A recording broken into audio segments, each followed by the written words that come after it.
Sports Flash TV na may dati. Ito ay lagi kang panalo, bakbakan na sigurado. Mga balitang Casimero versus Nery at Janrel, pinagsabihan si Jason. Pag-usapan natin yan mga ka-flash. Pero bago ang lahat, huwag kakalimutang i-like, mag-subscribe at i-hit ang notification bell para updated ka sa mga bidyong katulad nito.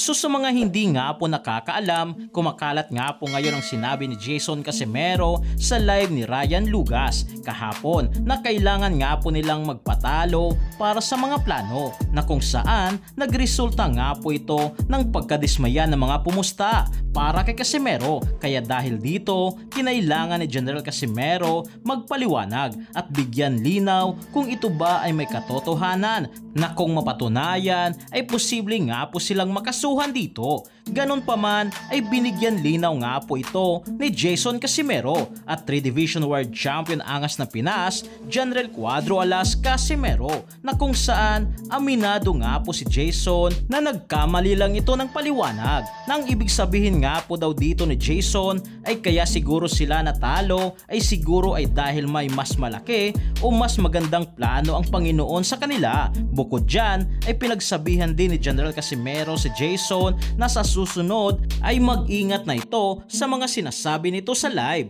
Dagdag pa ni Casimero na kahit kailan ay hindi niya ibebenta ang laban o magpapatalo gaano man kalaki ang pera. Habang sa kabilang banda naman nga po mga ka-flash, para naman sa next fight ni Casimero ay sinabi nito na posibleng araw na magbabalik ito sa buwan ng December. Subalit nakadepende pa rin ito dahil sa natamo nitong cut sa kanang mata. Matatandaan kahapon nga lang po pagkatapos ng laban ni Luis Nery ay pinaakyat nga po ng promoter na si Kameda si Cuadro Alas Casimero upang pagharapin silang dalawa ni Luis Nery, na kahit natalo nga po sa laban si Casimero versus Kyonosuke Kameda. Dahil nga po dito sa ginawa ng Kameda promotion kay Casimero versus Nery ay nagpapakita lang po ito na ito talaga ang nilulutong laban ng nasabing promotion, at mukhang done deal na nga po ito at formal announcement na lang ang kulang upang mangyari ng pangarap ni Casimero na makalaban si Luis Pantera Nery sa ibabaw ng lona. Siguro ngayon natalo tayo, baka may malaking plano si Lord. Kung ano man yung plano niya, malaman din ninyo. Ayusin mo. Kasi yung putol-putol ka eh. Yun nga yung sinasabi ko. Diretsuhin mo. Na siguro natalo tayo, na baka may magandang plano si Lord para sa atin. Baka yung mga kalaban na hindi lumaban sa'yo ngayon, baka lalaban na. Pero plano kasi, marami kasing plano eh. Hindi natin alam. Kasi may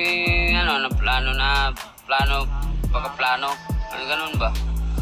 Ayusin mo kasi yung mga ano mo, kasi tayo yung dyan. Alam naman nila yan na maraming naninira sa atin. December daw eh, pero sa tingin ko kasi may headbutt pa ako. Depende. Kung ganyan mag-isip yung boxer na ibibenta yung laban, nako, wag na lang sila mag-boxing. So yan lang para sa ating balitang boxing. Ano ba ang masasabi nyo tungkol dito? Para sa inyong komento at reaksyon ay komento nyo na sa baba. Hanggang sa muli, ito ang The Sports Flash TV. laging bago, balitang boxing, laban na kasado. Di papahuli pagdating sa bakbakan, mga pambato na patuloy ang laban. Sasaliksikin ang bawat babalita, talagang diin, bawalang mahina sa loob ng ring. Merong pambihira, mga kamao na nagiging bida.